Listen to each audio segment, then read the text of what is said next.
Hi, I'm Hal Roberts. This is Bridge City News. Here's some of the top stories we've been following. An Alberta MP blasted the Trudeau government and its rebate checks, saying the feds are simply out of touch with most Canadians.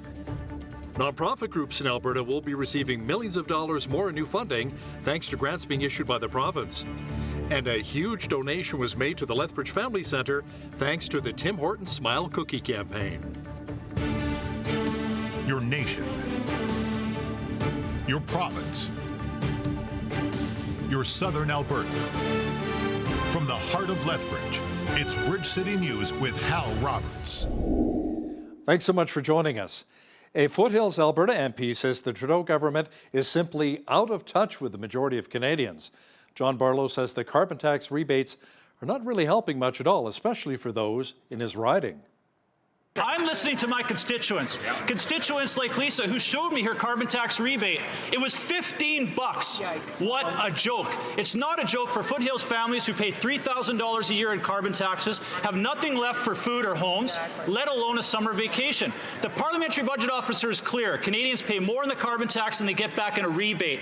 Will the Prime Minister axe all federal gas tax this summer so Lisa could take her family for a summer road trip? The Conservatives are the party of austerity. That's right. The only thing they know how to do is cut, cut, cut. And so it is no surprise that they want to cut the carbon rebates that leave 8 out of 10 Canadian families better off. The Alberta government is putting $66 million into more community grants to beef up our nonprofit groups. Officials say this funding will support the critical community-based not-for-profit organizations in many communities throughout the province. That includes regions which put more money into playgrounds and seniors programs. Arts, Culture and Status of Women Minister Tanya Furr says the funding will help to continue to build vibrant communities. Last year, we supported a groundbreaking 354 projects and initiatives all across the province through SIP, including the Cosmopolitan Music Society's 60th anniversary celebration event. Other recipients include the Catalyst Theatre Society of Alberta and Alberta Gem, that works to create original Canadian work that explores new possibilities for the theatrical art form. The SIP grant funding will allow the organization to support the delivery of its digital programming, benefiting over 10,000 Albertans. Emergency officials say there's still more work that needs to be done to extinguish a wildfire burning near Fort McMurray. The blaze near the oil sands city is now under control, but it did force around 6,000 residents from their homes for several days earlier this month. The fire remains about 5.5 kilometers from the city's outskirts. Well, here in southwestern Alberta, we enjoyed some more light shower activity once again today. Jeanette Rocher is now with an early peek at the forecast. Jeanette, we have experienced more moisture, but still fairly warm as well. Yeah, you know, Hal, temperature-wise, we're still remaining in the seasonal range and mostly in the upper teens like tomorrow there, Thursday, seeing a high of 17 degrees. It's not going to be until we get closer to the weekend that we're going to see those temperatures rise up to the 20-plus digits. Now, as for moisture, yes, we are seeing that pressure system, the low-pressure system moving through the area. With it, we could see a slight chance of showers, risk of thunderstorms, both overnight tonight and into Thursday. We definitely need the moisture, but not so much that lightning. And we saw a lot of windy conditions today, up to 70-kilometer-per-hour wind gusts. Expect that to remain overnight. Into tomorrow, Thursday, though, it should be dying down a little bit more, like 30 to 50-kilometer-per-hour winds. As for the rest of the week, well, I will be back later in the show to tell you all about that. Great. Thanks so much, Jeanette. Teachers in Saskatchewan began voting today on a proposed new contract. Now, the province is offering a new 3-year deal that includes an additional $18 million per year for classroom supports. It also proposes salary increases of 3% in the first 2 years, then a 2% increase in the third year. Voting will end on Thursday night.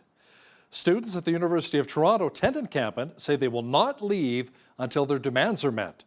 The university filed a court injunction to evict the pro-Palestinian protesters who are encamped on the school's downtown campus. The motion requests that the court authorize police to arrest and remove people, objects, and structures at the university encampment. Those in the camp were already served with a trespass notice, saying that they could be suspended, while faculty or staff who are participating could be fired. University officials say they will take all necessary legal steps to clear out the encampment. Meanwhile, demonstrators in support of the Palestinian people in Gaza clashed with police in Berlin, Germany. Many could be heard chanting, "All of Berlin hates the police," and "Viva Palestine," as crowds surged and police in riot gear tussled with protesters. Protests around the world continue to heat up as many demonstrators want their governments to become more involved to try and help bring an end to the war in Gaza, which has left tens of thousands of people dead. The Israel Defense Forces are moving deeper into the city of Rafah as their battle with the terrorist group Hamas continues to intensify. As TBN Israel's Yair Pinto explains now, a deadly strike by the IDF killed 2 senior Hamas leaders.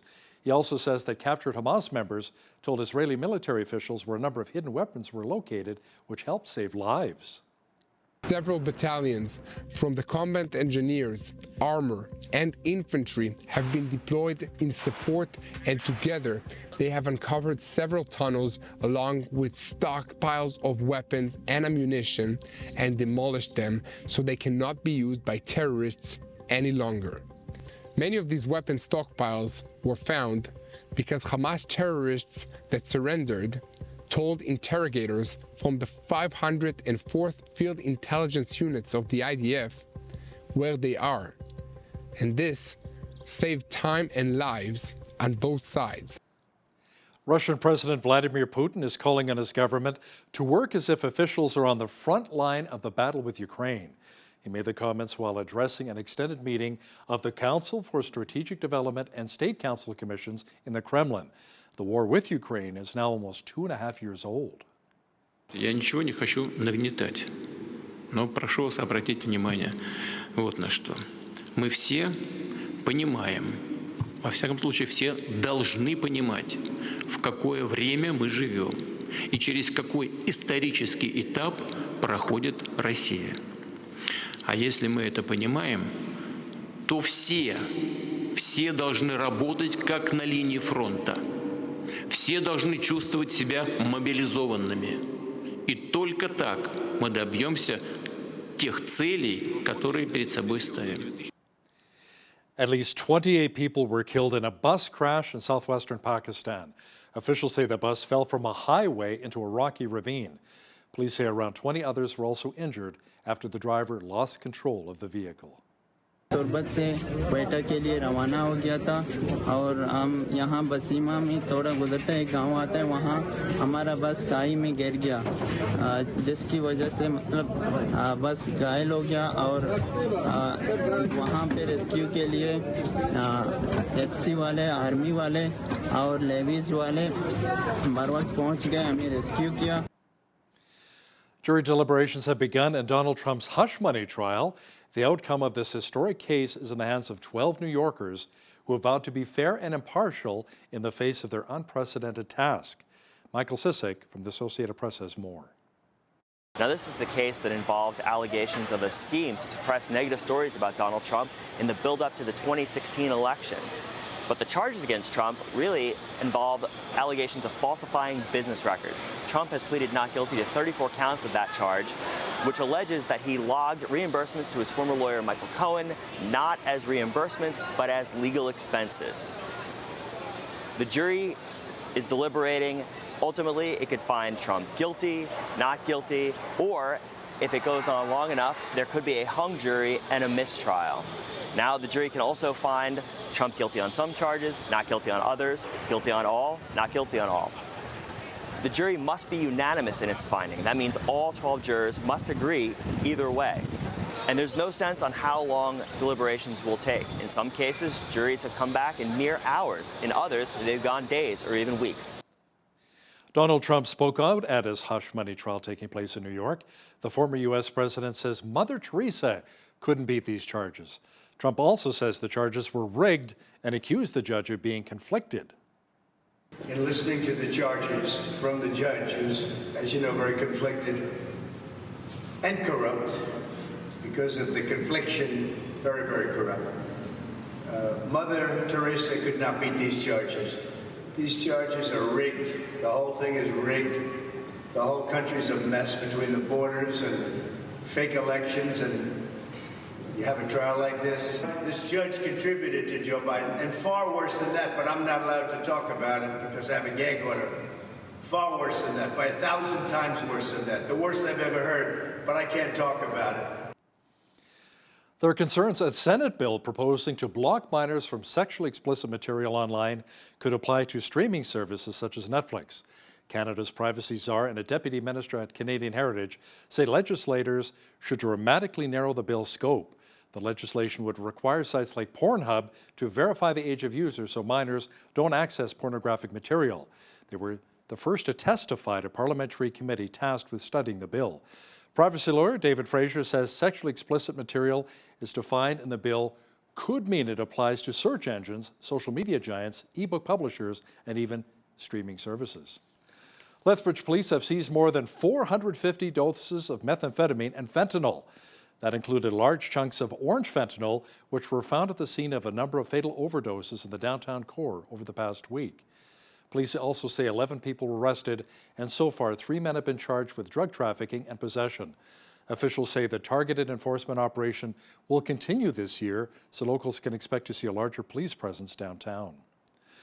More than half of drivers on the road have their child car seats improperly or unsafely installed. That's according to a Lethbridge police officer who attended a special check stop in Calgary aimed at child seat safety. Members of the LPS held their own car seat check stop on Wednesday afternoon in the Toys R Us parking lot here in Lethbridge. Sergeant Danny Lomness with the Traffic Response Unit says properly installing a child seat is not as simple as you would think. The newer seats and the newer vehicles obviously are making things a lot easier, a little bit more not self-explanatory, but a little bit more easy to follow. However, different companies have different guidelines and different ways to express their information, so it can be very confusing. The biggest tips I can provide is, make sure you're reading the owner's manual of the car seat, that you guys choose, as well as reading your vehicle owner manual, because, certain locations within the vehicle don't support child restraint systems. Sergeant Lomness adds that an improperly installed car seat is not only a risk to the child, but it's also a ticketable offense.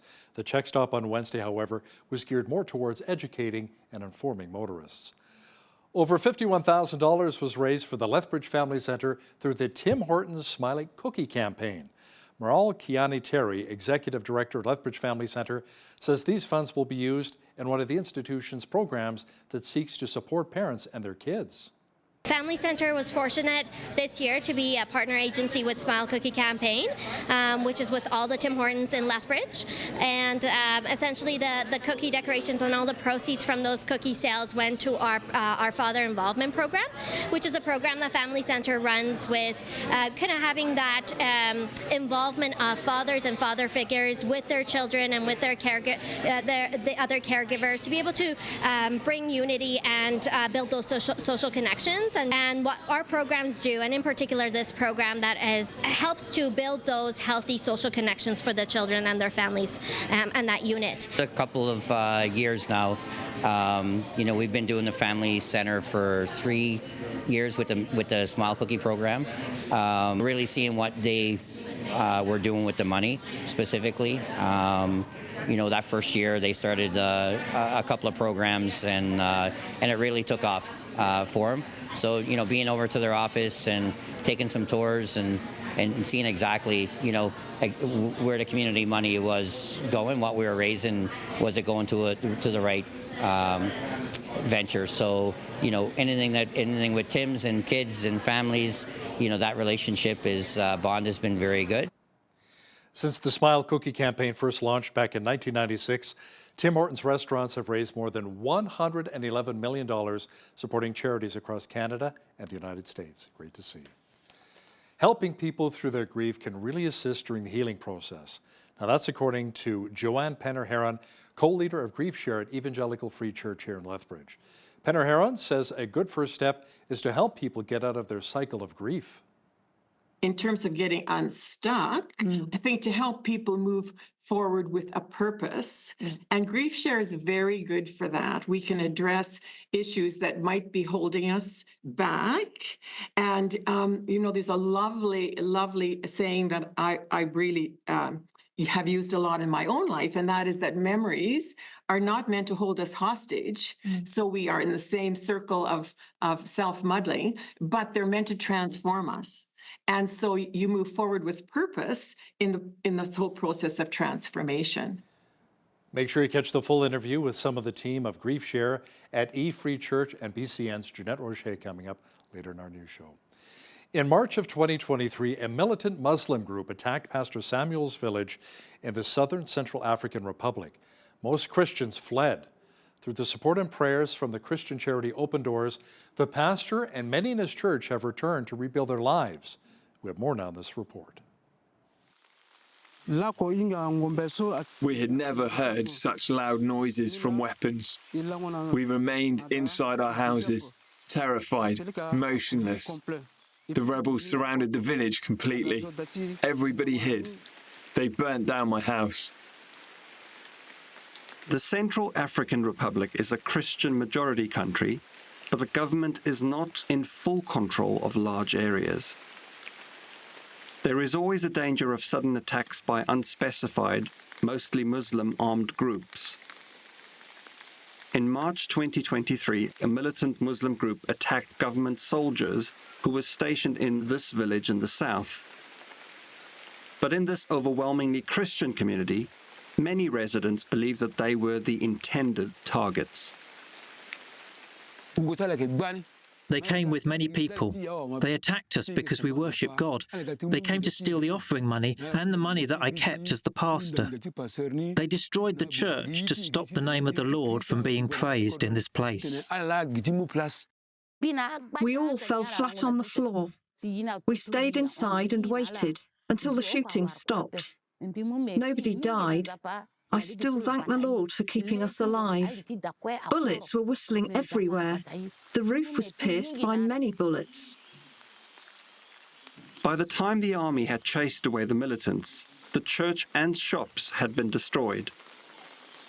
Villagers who had lost their homes, their possessions, and their means of income fled the area. So too did Pastor Samuel.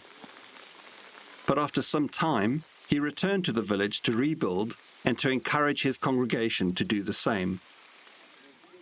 Open Doors gave money to help rebuild the church and some of the shops, and this support convinced more villagers to return. I thank my brothers in Christ worldwide. You have helped us through this time of misfortune. The rebels burnt down my shop. You gave me $400 to repair and restock. Thanks to God, I came back to lead the worship under the trees. Fellow believers joined in the worship, first in small numbers, but now we are a big group. Wow, great to see the villagers able to finally rebuild their lives. Wow. Well, the lower pressure system, which has been bringing us some rain here in southwestern Alberta, will be hanging around for a little while longer. Complete weather details are coming up.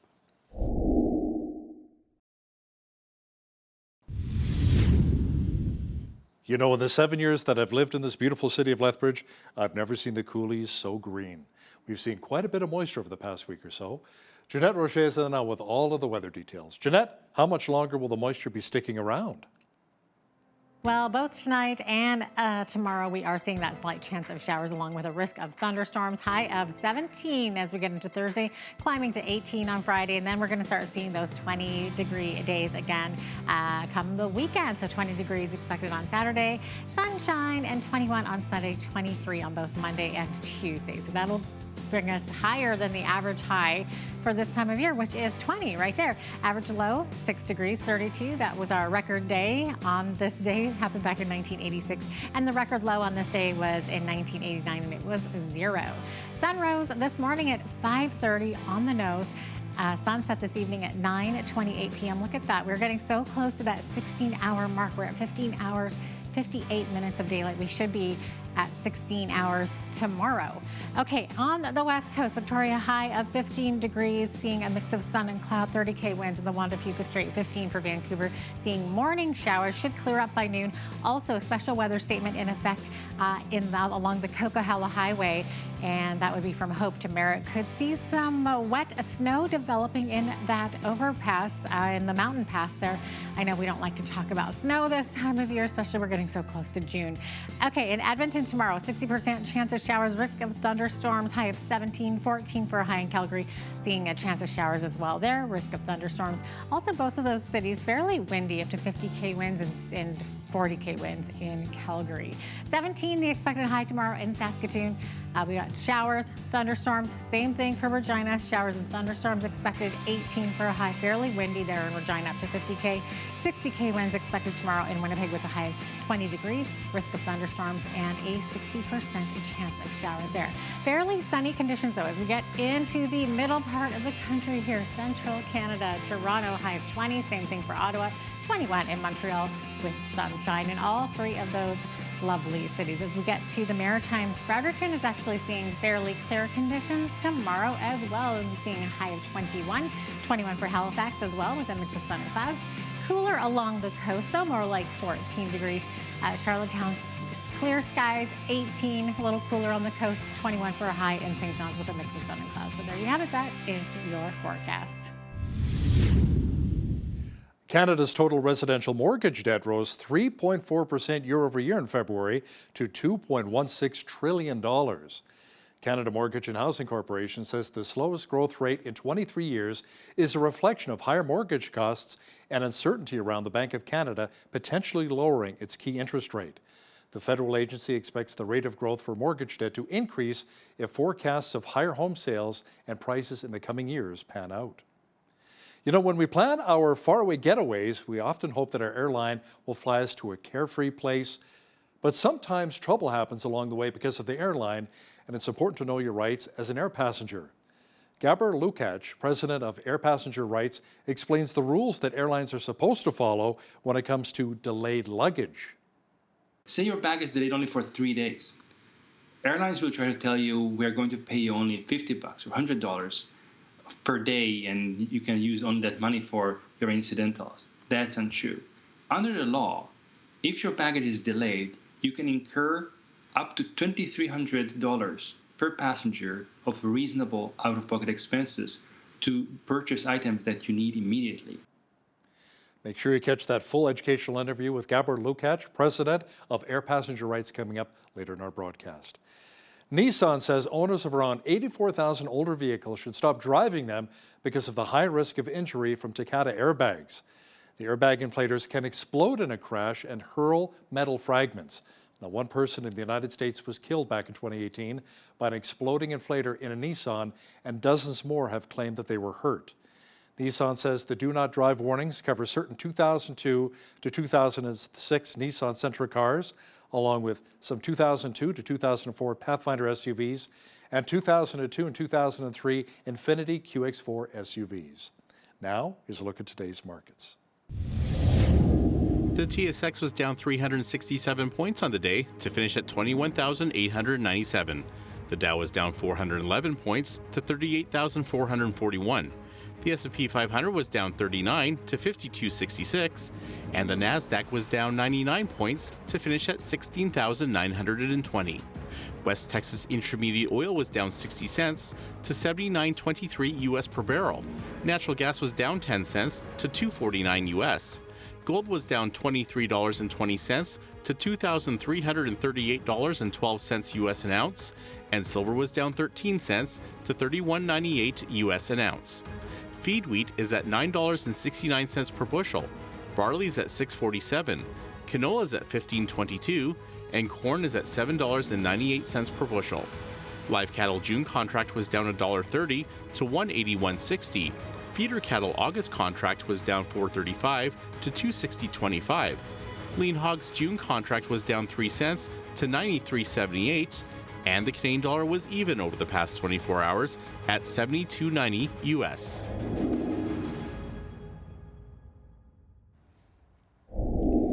Recapping one of our top stories, the Alberta government is putting $66 million into more community groups to help beef up nonprofit agencies. Officials say this funding will support the critical community-based not-for-profit organizations in many communities throughout the province, communities which need money for new playgrounds and seniors programs. So do you know your rights when it comes to flying with an airline? Coming up, the president of Air Passenger Rights, Gabor Lukács, will let us know what all of our rights are, especially when it comes to lost or damaged bags and delayed or canceled flights. Listen, when you see news happening in your community, be sure to drop us an email at info@bridgecitynews.ca. Also, be sure to visit our website anytime to check out a number of stories and interviews. Here's today's Bridge City News Community Calendar. Henderson Lake Park Run invites all to throw on a pair of runners and participate in a free weekly computer-timed and recorded 5-kilometer walk, jog, or run. The park run is one of 2,100 park runs held around the world. Dogs on leashes and kids in strollers are welcome too. The park run begins at the Kinsman Picnic Shelter at 9 a.m. every Saturday. To register, visit parkrun.ca. Celebrate Recovery is a Christ-centered recovery program for any hurt, hang-up, and habit. This group meets Friday nights at Park Meadows Baptist Church. The evening begins at 7 p.m. with a large group session, followed by small groups at 8 with coffee and dessert at 9. For more information, visit celebraterecovery.ca or call Park Meadows Church office at 403-327-4422. And that's today's Bridge City News Community Calendar.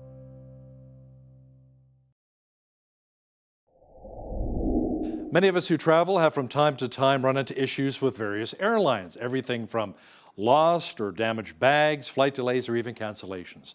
So what do we have as rights as passengers? What is required of the airlines? Well, joining us today to discuss this in more detail is Dr. Gabor Lukács. He's the president of Air Passenger Rights since 2008. He's been volunteering his time to fight for passenger rights and has filed more than 24 successful complaints with the Canadian Transportation Agency. And he's joining us today from Budapest, Hungary, visiting some family. Dr. Lukács, welcome to Bridge City News. Good morning, good afternoon, whichever time it is for you. Now, from your research, what percentage of Canadian travelers really know what their rights are? We don't have precise data on that. And of course, that's a fundamental problem that there's so little data available on all passenger rights issues in Canada, which in the US, there's a treasure trove of data from just the Bureau of Statistics. But just from anecdotal evidence, just from dealing with passengers day to day, there is a vast majority of passengers who are not aware of their rights. What perhaps has changed over the last close to 2 decades of advocacy is that now passengers at least ask the question, do I have some rights? While in the past, they just assume that there's none. Still, passengers often look at the airlines for answers about their rights. And of course, the airlines will tell them you have none. So we have made a kind of first step in education of passengers that they now know to ask the question, but still where to find their answers and where to find reliable answers is still a challenge for many passengers. I recently ran into an issue with an airline. I don't want to say which airline, but I went from Calgary to Las Vegas, Nevada, just to see some of the sites. I really don't gamble. And then I went to Arizona to see the Grand Canyon. But my bag got damaged beyond repair. It was just terrible from the baggage handlers. So I filed a claim, and surprisingly, within 2 weeks or so, they reimbursed me completely for that bag. I was quite shocked. Is that out of the norm, in your opinion? Well, actually, what the airline is supposed to do in such situations, if it is beyond repair, is to pay for the cost of the replacement baggage. Because you may have purchased the bag a year or 2 or 5 or 10 years ago, and for that price, you're not going to get a new baggage. But when it comes to baggage liability, it is not the depreciated price the airline has to pay for. You have to pay for, the price of replacing it, because after all, there's no market for used baggage the same way you would have a market for used cars where you can actually measure in an economically meaningful way depreciation. So it was a good approximation. Probably they got off cheap. But the law is that if they damage your baggage, and unless your baggage has an inherent defect like it's made of glass, something truly obvious, then the airline will have to pay for damage to the baggage and also damage for its contents, if there is damage to the contents as well. I understand that in Canada we have something called Air Passenger Protection Regulations, which are administered by the Canadian Transportation Agency. Are they making the rules clear enough for Canadians, in your opinion, or there's still maybe a lot of questions? There are lots of questions, and the Air Passenger Protection Regulations feel very much like they were written by the airlines for the airlines. They're not only unclear, but on those points that they are somewhat clear or not completely ambiguous, they do seem to very much favor airlines and often just look good on the paper, but in practice make it impossibly difficult for passengers to get compensation, which they should be paid. I noticed on your Facebook page, a traveler alleges that there's a certain airline has been refusing to rebook passengers on competitors' airline, contrary to the air passenger protection regulations. And in addition to that, they're also alleging refusing to pay for passenger meals and accommodation, even though it is also required. Those issues are particularly prominent in WestJet, although Flair is somewhat guilty of that type of issues. But WestJet is a larger airline, so we hear far more about WestJet than Flair, even though Flair is quite better in many different ways as well. So maybe we need to unpack it. If your flight is delayed or canceled for reasons within the carrier's control, which would include situations such as maintenance issues, certain crew issues, and so on, and they cannot rebook you on an alternative itinerary that departs no more than 9 hours within the original itinerary, and this has to be next flight, not earlier flight, then the airline has to buy you a ticket on a competitor airline if they cannot do it rebooking on their own partners. So say they have their next available flight only in 12 hours, but there is a flight on a competitor airline in 6 hours, they actually have to take out their corporate credit card and buy you a ticket on that competitor flight within 6 hours. That often or almost never happens, even though that's what the law says. Meals and accommodation is also an issue. WestJet loves to tell people we're going to only cover you up to a certain amount for your accommodation, or a certain amount of your meal, and that's not what the law is. The airline has to provide a meal or provide the accommodation or pay for it, and that doesn't, of course, mean that you can go and get drunk, or that you can go and buy a luxury special chef restaurant, but just go to a normal restaurant, whichever is available where you are, get a reasonable meal, perhaps not alcohol. That's something the airline will have to pick up the tab for, whether they like it or not. They are not doing it, and they are hoping that passengers don't know what their rights are, and therefore they are not going to pursue their rights. So if a passenger runs into an issue, should they maybe start taking their complaint to the airline? Maybe start with the airline first? So in terms of how to handle problems, when you start seeing that there's a problem, the first step is documenting. Keep receipts, record your interactions with the airlines, record your conversations, if necessary, even take a video of your interaction. Then once you have an idea, a good summary of what happened, the first step is always making a demand to the airline. This is what happened, this is what I want you to do. Writing a long multi-page complaint letter is not the way to go. What you want to do as a passenger is a relatively short, professional, business-like letter, starting with what you want, ending with what you want, and in between just explaining the few facts that are needed for a reasonable person to conclude that what you want is really what is owed to you under the law. That's it. I will give them 30 days to respond. If there is no response within 30 days, or if there is no favorable response or no payment within 30 days, the next step is serving the airline with small claims court papers to recover what they owe you. Now, the airlines will love to try to send you to Canadian Transportation Agency. Unfortunately, that organization has been captured by the airline industry. They are not really acting in the public best interest. There are lots of concerns about their impartiality. They also have a huge backlog of years before they often will get to your complaint. So in a small claims court, a judge may agree or disagree with you, but you are going to get most likely a fair hearing. And that's more than what the government can give you at a Canadian Transportation Agency. Now, we talked a bit about damage bags. What about lost luggage? When this happens, I know I've heard people talk about it's not uncommon for airlines to kind of mislead passengers sometimes as to how much compensation they're entitled to. So let me ask you something. What are we entitled to? You see, misleading passengers about their rights is a common problem, not just about baggage. When it gets to baggage, there are several sub-issues here. There's a distinction between delayed baggage and lost baggage. A baggage is lost if you don't get it back within 21 days of the time you were supposed to get it when you arrived at your destination. But say your bag is delayed only for 3 days. Airlines will try to tell you we're going to pay you only $50 or $100 per day, and you can use only that money for your incidentals. That's untrue. Under the law, if your baggage is delayed, you can incur up to $2,300 per passenger of reasonable out-of-pocket expenses to purchase items that you need immediately.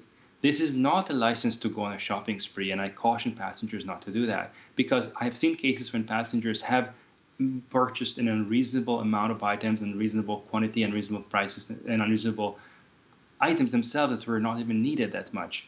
And the judges just said, no, we're not going to order the airline to pay for it. But for example, if you go to a business meeting, normal business meeting, you arrive and your baggage in which you have your suit and a tie and your dress shoes are not there. You can certainly go out and either rent one if you can, or buy one if that's what you need for your business meeting. And if it means $1,000 in expense, let it be. What you cannot do is go to a wellness, or a spa, and all of a sudden buy a suit there, because it's not reasonable. Nor can you expect to buy skiing boots if you're going to a business meeting. It has to be relevant to the purpose of your trip, the expenses that you incur. But if that's the case, then up to the $2,300 Canadian dollars limit, the airline will have to pay for your bill. Now, if your baggage does not arrive within 21 days, that's a lost baggage at that point, then the airline has to pay for the entire contents of the baggage and the baggage itself. How you prove it, that can be a problem with your notes. That's why I, for example, keep very detailed packing lists of what I have in my baggage and about their value.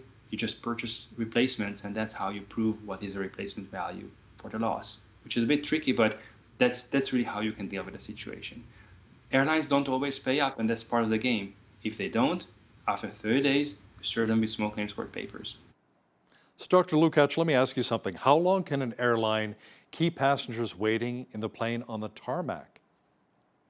Under the current rules put in place by the government, they can keep a passenger there up to 3 hours and 45 minutes with all the extensions they can add to it. And this is something that has been quite a concern to me when the APPR, the Air Passenger Protection, were introduced, because actually prior to that, most airlines had terms and conditions that date back to the previous government's agreement with the airlines about codes of behavior, and that was actually 90 minutes. So the APPR was relaxing the requirement of how long a passenger can be kept on the tarmac, which is quite unfortunate. There are times when a passenger will be denied the right to board an aircraft. Now, if this ends up being the airline's mistake, is it true that the passenger is not entitled to any compensation? Any compensation is maybe an overstatement, but denied boarding compensation maybe not. Let's just unpack that. So when you show up at the airport with your passport, with your documents, with your ticket, there are two ways you can end up not getting on the plane. One is, say they don't check you in for some reason, even though you're there on time. And the other is, you do have all your boarding passes, you show up at the boarding gate, and there are too many passengers there. In Canada, unfortunately, the current government defined denied boarding as a very narrow case when you are already at the boarding gate and there are just too many passengers compared to the number of seats. And if you show up at the check-in counter and they just tell you, sorry, we don't like your face, we won't transport you today. In Canada, that would not fit the legal definition of denied boarding, even though in the rest of the world, especially in the European Union, which has the gold standard of passenger protection, that would obviously be denied boarding. It doesn't matter whether you are denied boarding because it was overbooked or because they didn't have enough staff members at the check-in counter. What matters is you showed up at the airport with a ticket, with a passport, and still you didn't get on the plane. So in Canada, unfortunately, we have a problem that when it happens to you at a check-in counter, for example, then you can still claim damages under breach of contract, or if you travel internationally under international law for your delay. But you cannot actually claim damages under the air passenger protection regulations under the heading of involuntary denied boarding. And this is one of the major issues that we have been flagging for the past 5-6 years with the government, that this should be fixed. It would affect a smaller number of people, but surely if you paid good money for your ticket, and if you have all your travel documents, and you are at the airport on time, and you still don't get on that plane for no fault of your own, there's no reason on earth why you should not be fully compensated. So how does Canada compare with the European Union regulations? Are we a little behind, perhaps? We are badly behind. The Canadian air passenger protection regulations are a mockery of what passenger rights could be and should be in Canada. In Europe, they have a system which is very simple to administer, very simple to determine whether you are owed compensation or not. You don't need all kind of data that only the airline has, which is what's happening in Canada, about why the flight was delayed or canceled and what type of issues happen. All you need to look at in Europe is when your flight was supposed to land, when your flight actually landed and whether there was any kind of so-called extraordinary circumstances, which is something as extreme as a snowstorm, as a volcanic eruption, or God forbid, act of terrorism, that you can normally learn from public sources. If you can rule out extraordinary circumstances just by browsing the news, then you can quite safely determine how much compensation is owed to you. And that's what we are sorely missing in Canada. In Canada, there are so many loopholes, so many excuses for airlines, that it makes it very difficult, not just for passengers, but also for judges, for decision makers, to determine quickly, efficiently, whether a couple $100 compensation is owed to the passenger. From a societal perspective, not just as a passenger rights advocate, if the cost to society of determining the fate of a few $100s ends up being thousands of dollars, then something is wrong with the system. And that's something that we have been cautioning, again, the government since 2019 approximately, even perhaps a bit earlier, that this would not work. And that's what we are seeing now. That's why we have a huge backlog at the Canadian Transportation Agency, because just deciding one complaint is taking a disproportionate amount of time and resources. Dr. Gabor Lukács is the president of Air Passenger Rights. Thanks so much for joining us today from Budapest, Hungary. Thank you very much for having me.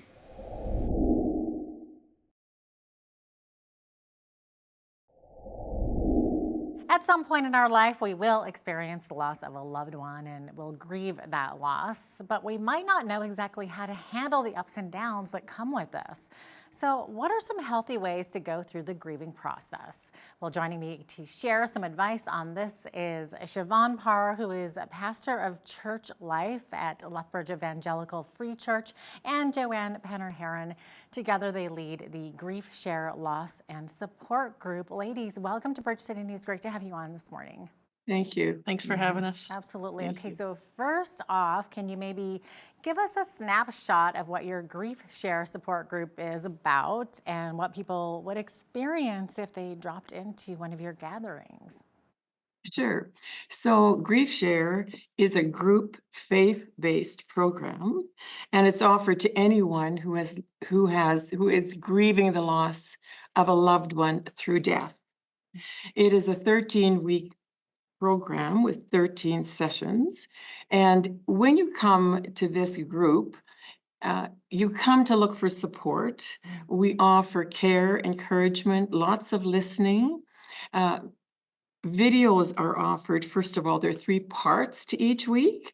There's a video produced by Church Initiative, which has excellent counselors, pastors, and people speaking of their experiences during grief. And then there's a discussion time about the video. So we all share together our own emotional pain and things we are working through.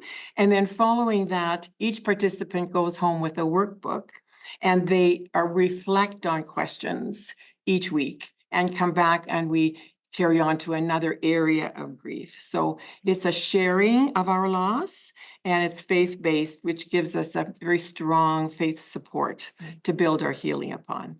Right, 13 weeks. Okay, that's a long Yes. process there. All right. It is fairly. Okay. How often do you have these sessions, I guess? Well, we have them as needed, I would like to suggest. So there are other churches in town who run the Grief Share program as well, and we try not to overlap and offer them at the same time. So we are in conversation with them, and if you're offering it one semester, then we won't. So it's a little unpredictable to just say actual times and schedules. But if you go on the website, the griefshare.org website, you can see what's offered in Lethbridge each semester, and people can go wherever they like. Are these 1-hour sessions? You may have mentioned already. They're 2-hour sessions, at least because there's time for the video and the discussion and joining together as well. There are some options to do groups online. Our current version of that is to do it completely in person, but it's something that we might be looking at in the future as well, just as times change. But Okay. the community and fellowship is very important part of it as well. So Yeah. we're leaning into the That- in-person. That really makes sense in building those connections 100%. So now I've heard that grief has several stages that we tend to go through. So can you maybe share those with us? There's 5 common stages of grief. It's from the Kubler-Ross. Her book came out in the 60s on death and dying. Psychology, yes. And it's really set the stage for the different phases. Originally, it was thought that it was maybe a linear progression, is that you go through each one individually, but we understand it more of it's like in waves. Grief comes in waves. So the standard 5 that we're looking at is denial, anger, bargaining, depression, and acceptance. But there could be times, you've come to the point of acceptance, but then anger creeps up as well. So it's a process where different things can pop up at different times as well. But those are the traditional ones that we'll be dealing with and understanding and working through as well. And of course, they do say that people grieve in different ways. And some people are more emotional. Some like to be kind of left alone. Others maybe need to be around people, right? So, I mean, there's no a scenario where everyone goes through this the same way, right? No, it's very unpredictable and very unique and individual. And we grieve depending on our age, our stage, the extent of our relationships. We deal according to personality, as you just suggested. We can be external grievers and wear our grief very overtly. We can be internal grievers and manage our grief differently. So even in one household, you could have 2 or 3 or 4 people all grieving somewhat differently. And to understand that is really helpful. It's helpful to support each other, and it's helpful to walk through the whole process to health at the end of it all. Absolutely. And I mean, we've heard also that regret is a common emotion in the grief process. Why would that be? With regrets, it's not just sadness and grief. Grief brings out many emotions, and some of those might come from the things that you didn't say to the person while they were alive, the things that you wish you would have done if you just had one more moment with them. What would change? Or maybe the actions um, um, that led to their death. There could be some regrets around that. If I'd picked up that phone call, if I'd just done this one thing. um, that's what makes it quite complex and hard to deal with by yourself as well. And this process, it helps to be able to talk about things, to normalize just the amount of intense emotions that people could be feeling. Oh, 100%. And helps us learn how to helps us learn how to manage feelings of guilt that can arise from all of these if onlys. If only I had, and then guilt ensues sometimes after that. Yeah, guilt, regret, and I would imagine Yes. loneliness is often an issue that's part of the grieving process as well, right? So Yeah. what are maybe some unhealthy methods that people use to deal with their grief? And is there a way that we can help someone who's maybe spiraling downward? So the part of grief is the loneliness, as you mentioned. You're going to experience a loneliness because it's the loss of someone that you loved in your life, in this grief that we're dealing with. And so a lot of times for spouses as well, there's a definite loss of someone who was there with them, perhaps all the time throughout their lifetime. When it changes to so the loneliness is going to be normal, but then when it becomes unhealthy, we see extreme isolation, cutting yourself off from others and those other connections as well. Sometimes you need to be alone. Sometimes you need to have that time to yourself to be able to cry. But when it becomes withdrawing from the world, that starts to become unhealthy. Other methods then that come in is someone may try and numb the pain that they're feeling through the use of substances to escape some of the things that they're feeling, which you can understand, but it can spiral um, wrong very quickly. So in those circumstances, we ask that people reach out help. And if they're not able to reach out themselves, the friends and family are able to come alongside them and to just spend time with them, to encourage them to get the help, to increase the connections that they have with others, so that the unhealthy methods aren't the primary methods that people turn to. Right. It's got to be such a balancing act, because at the same time, you should never tell someone who's grieving that they should be over it by now, right? That's very right. Very right. Yeah. Yes. So with that said, when friends and relatives are maybe grieving, oftentimes we don't know what to say or what to do. That's right. So what are some do's and don'ts of how to, kind of talk to somebody who is going through this? Well, probably the most important thing we can do is to just think before we speak, and listen a lot. A touch, a hug, if that's appropriate and accepted, is really welcome, to let them know we are here, that we are empathetic, but to listen before we speak. And sometimes the only a very neutral but caring thing to say is, I'm just so sorry for your loss, and I have no words. I loved your partner. I loved your person, or I didn't know them very well, but I've heard such good things. I am so sorry. And probably contrasted to that would be a very unhelpful response might be, oh, I know just how you're feeling. I went through this.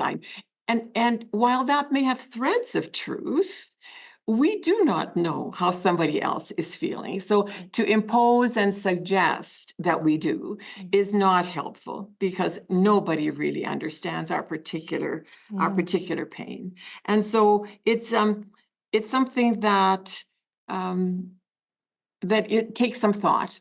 I think we just need to not believe that we have the answers for somebody who's grieving, but we need to learn with them, walk alongside. Another thing that's very helpful is to not pretend we know what they need, and just bring over, the 15th lasagna, which is really tasty, but that's a lot of food possibly. And just say, I'll call you next week and check in and see what you need then. And there are varieties of ways. How would you like me to come and vacuum your home on Friday? Would that be helpful? And instead of presuming that we know what people need. So it's a very empathetic response and a listening response more than anything. Let them talk about their loved one. They need to. They need to talk a lot about their loved one, and we need to listen. That's really. So those are some helpful things. Really good advice there. Thank you for that. Now, what advice might you have for people who don't seem to be able to move on with the new normal in their life, and they seem kind of stuck in constant grief? And there's no real timeline, right? Everybody's different. That's right. Yeah. It's different for each person. It really is. It's different for each person. And what a new normal may look like, to go back to discover what that might be. What the person is looking for, they might not know, that we're trying to help them see, is that eventually they might be able to come to a place where the feelings that they're experiencing from the loss are less overwhelming at that time. And that might be the new normal for them. It may be, but in terms of getting unstuck, I think to help people move forward with a purpose, and Grief Share is very good for that. We can address issues that might be holding us back. And, there's a lovely saying that I really have used a lot in my own life, and that is that memories are not meant to hold us hostage. So we are in the same circle of self-muddling, but they're meant to transform us. And so you move forward with purpose in this whole process of transformation. So, and then that becomes a new normal that you can greet and embrace and live with. But we need support for that. And Grief Share certainly helps support people in that position. Yeah, absolutely. Is it helpful for people to maybe write down their thoughts and emotions in a journal? Absolutely. Yeah. Absolutely. Sure. I would suggest that journaling is integral to this program, and don't let anyone be kind of scared off by that at all if you haven't been writing. But we each receive a participant workbook. And in that workbook, there is space to write down your own thoughts and come back to the class with what you've written. You don't need to share it with anybody at all, but it helps us to sort through and clarify our emotions. And if we can clarify with a writing process, that can be the most healing thing, and we never really recognize our pain and the circle of chaos till we see it on paper. And we can move through that. It gives us ideas for how to move through that. So journaling is really a key thing, wouldn't you say? I love it. It gives a way to get all of the emotions out. You don't have to stop your thoughts or regulate. You just put it all onto the page, everything that you're thinking, that you're feeling, that you're going through, and it helps to be able to express that in your own way that you can hold privately as well. You don't need to share that, but it's important that it does come out. Yeah, exactly. I would imagine it's very therapeutic. Yes. Yeah. Okay. Very. Excellent. Well, it looks like we're about out of time here, but I really appreciate you ladies for joining me today and talking about this really hard subject. Yeah. It is, but it's also, we can hold joy and sorrow in two hands, and we can experience alternately, as we move through this journey, less sorrow and more joy, and some days more sorrow and less joy. But if we understand the process of how to allow ourselves to embrace a new way of living and a new normal, then we come through whole on the other side. Absolutely. Well, Pastor Siobhan and Joanne, thanks so much for joining me You're today. very welcome. You're very welcome. Pastor Siobhan Parr and Joanne Panner-Heron lead the Grief Share Loss and Support Group at Lethbridge Evangelical Free Church. So great to have them on today. I'm Jeanette Roche on behalf of all of us here at Bridge City News. Thanks so much for watching.